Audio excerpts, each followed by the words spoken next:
हरे कृष्णा, राधे राधे। हम सभी साधक श्री चैतन्य महाप्रभु की चरितावली श्रवण कर रहे हैं। प्रसंग है आचार्य वासुदेव सार्वभौम। खूब बोलना, यहाँ तक कि बोलते बोलते शब्दों की झड़ी लगा देना तथा भांति भांति के व्याख्यान देने की कुशलता और उसी प्रकार विद्वानों की अनेक शास्त्रों की विद्वता, ये सब संसारी भोग्य पदार्थों को ही देने वाली हैं, मुक्ति को नहीं। शास्त्रों में बुद्धि दो प्रकार की बताई गई है, एक तो लौकिक बुद्धि और दूसरी परमार्थ संबंधिनी बुद्धि।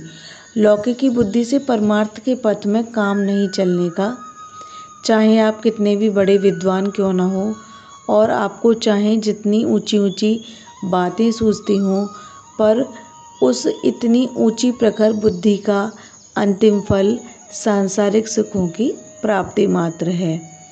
जब तक उस बुद्धि को आप परमार्थ की ओर नहीं झुकाते, तब तक आप में और लकड़ी बेचकर पेट भरने वाले जड़ पुरुष में कुछ भी अंतर नहीं है। वह दिन भर परिश्रम करके 4 पैसे ही रोज पैदा करता है और उसी से जैसे तैसे अपने परिवार का भरण पोषण करता है, और आप अपनी प्रखर प्रतिभा के प्रभाव से हजारों लाखों रुपए रोज पैदा करते हैं।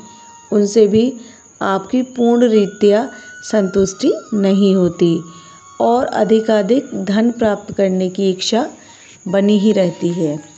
धन की प्राप्ति में दोनों ही उद्योग करते हैं और दोनों को जो भी प्राप्त होता है उसमें अपनी अपनी स्थिति के अनुसार दोनों ही असंतुष्ट बने रहते हैं।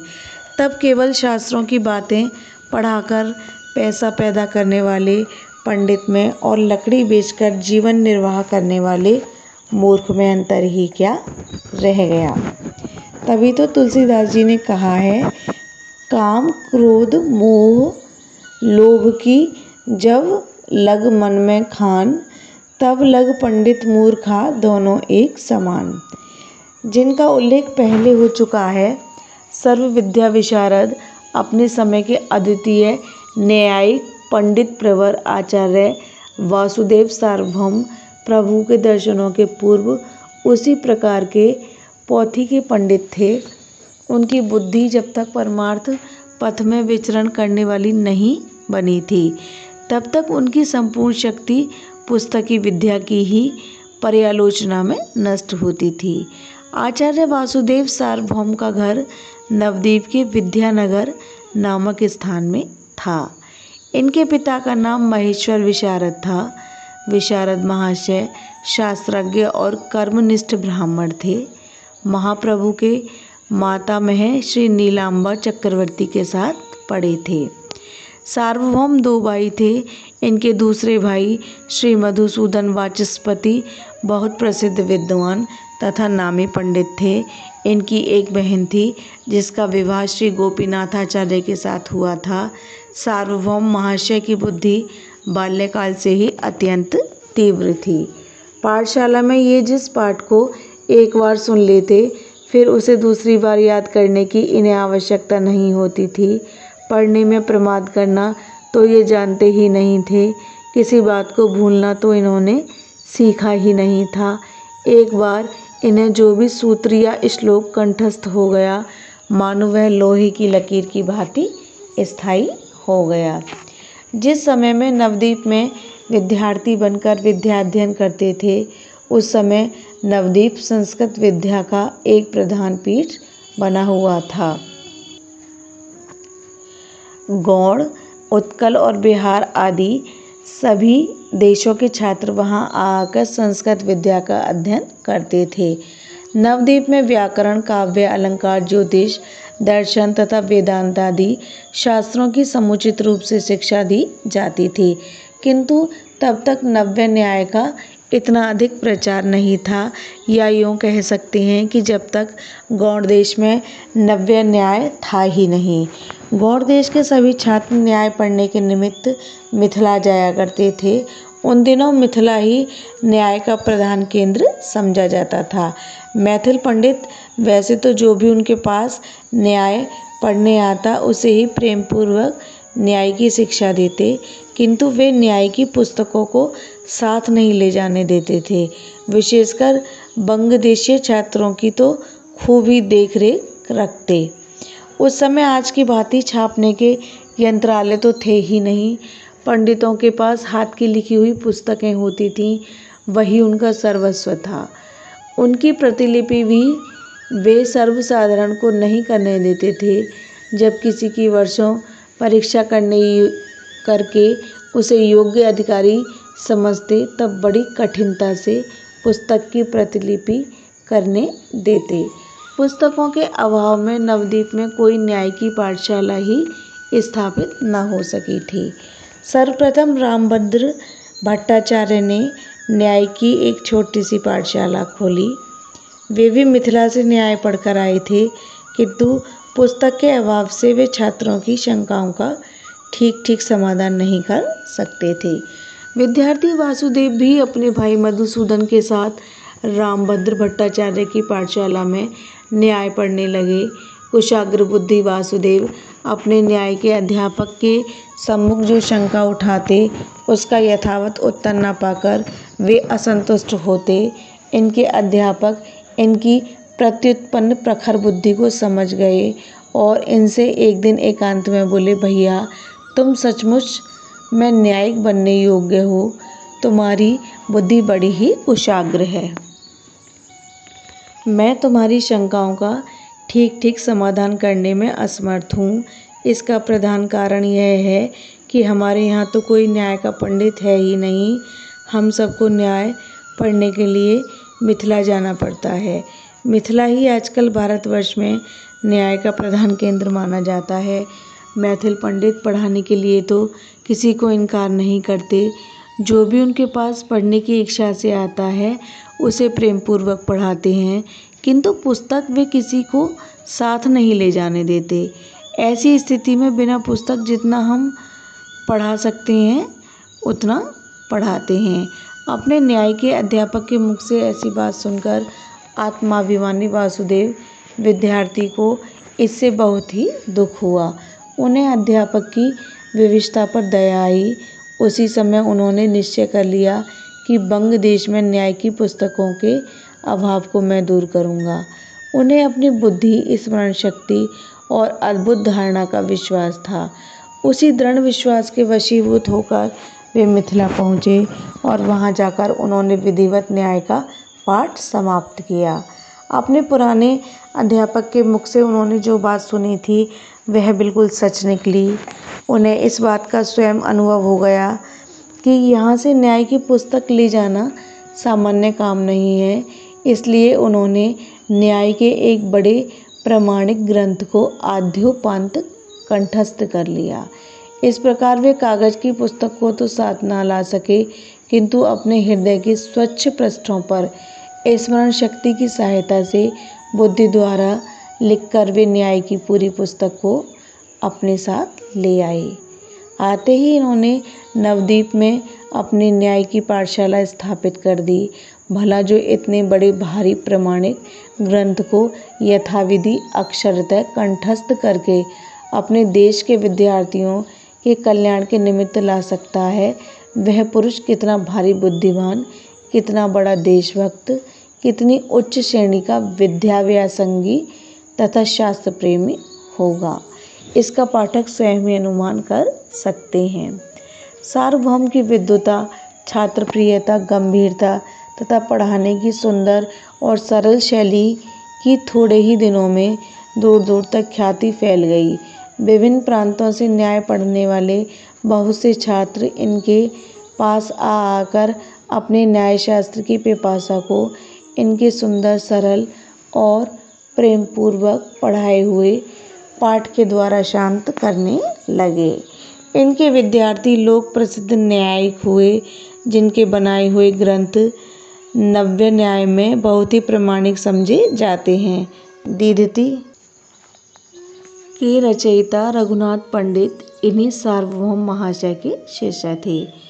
उड़ीसा प्रांत के महाराजा प्रतापरुद्र जी संस्कृत विद्या के बड़े ही प्रेमी थे। उन्होंने सार्वभौम भट्टाचार्य की विद्वता की प्रशंसा सुनकर उन्हें अपनी पाठशाला में पढ़ाने के लिए बुला लिया। सार्वभौम आचार्य राजा के सम्मान पूर्वक आमंत्रण की अवहेलना नहीं कर सके। वे अपनी छात्र मंडली के सहित जगन्नाथपुरी में महाराज की पाठशाला में पहुंच गए और वहीं वे विद्यार्थियों को विविध शास्त्रों की शिक्षा देने लगे। इसी बीच में इन्हें एक दिन सहसा महाप्रभु के दर्शन हो गए और उन्हें मूर्छित दशा में ही उठाकर अपने घर ले आई। पीछे से नित्यानंद आदि प्रभु के चारों साथी भी वहां आ पहुँचे।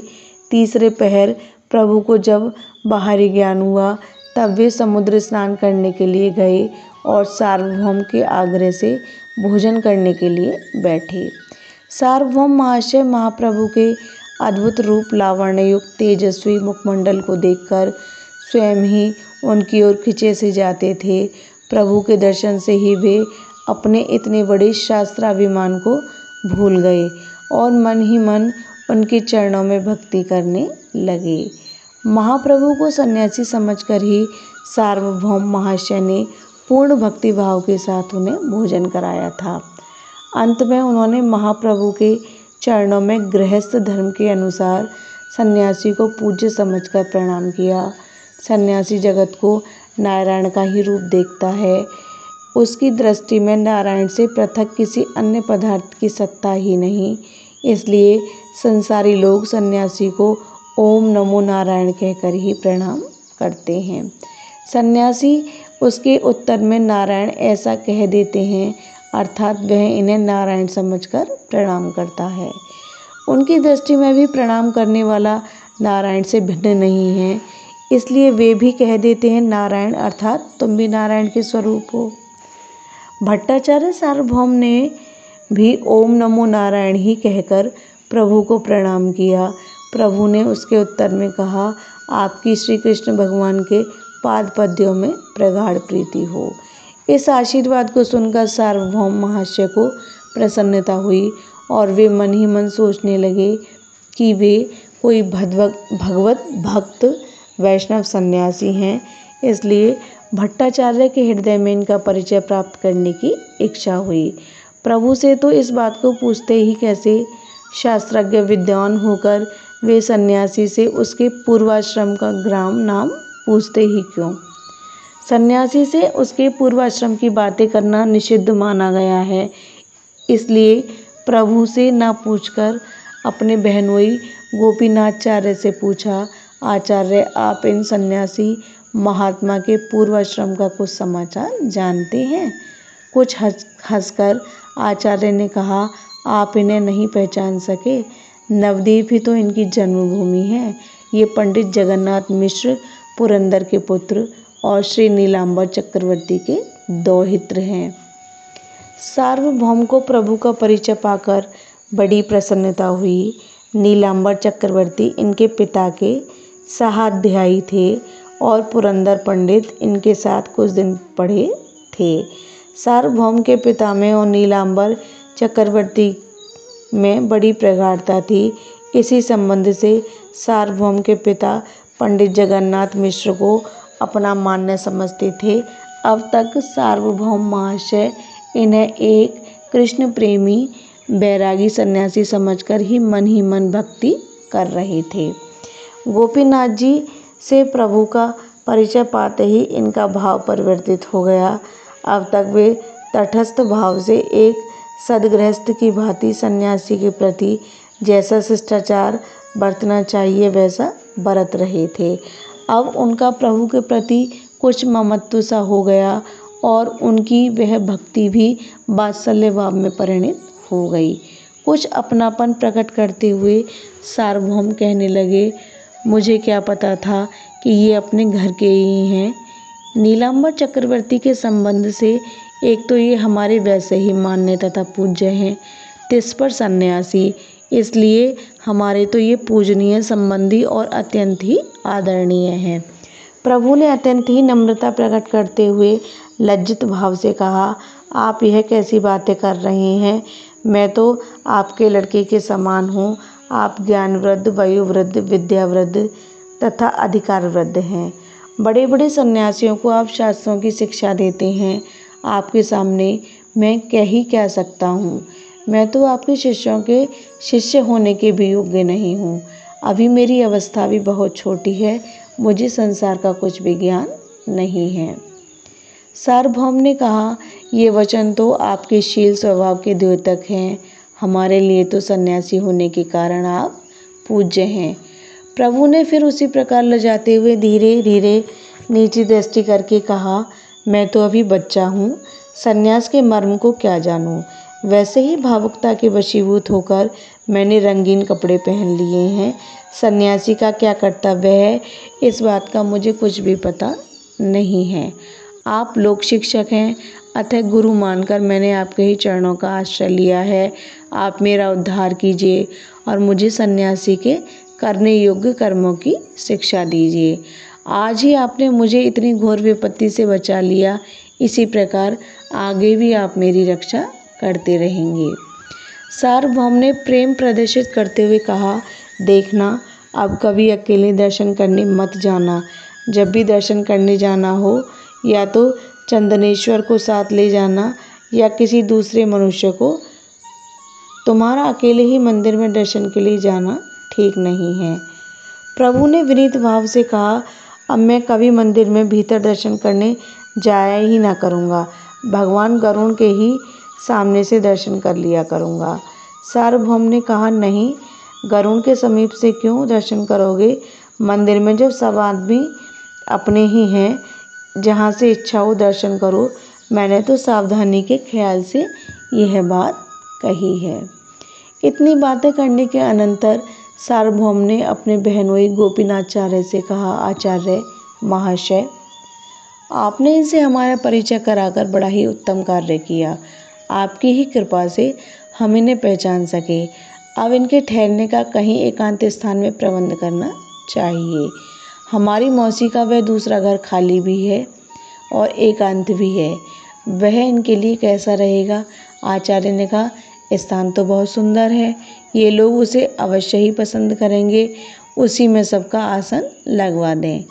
सार्वभौम ने कहा, हाँ हाँ, यही ठीक रहेगा, आप इन सबको वहीं ले जाएं।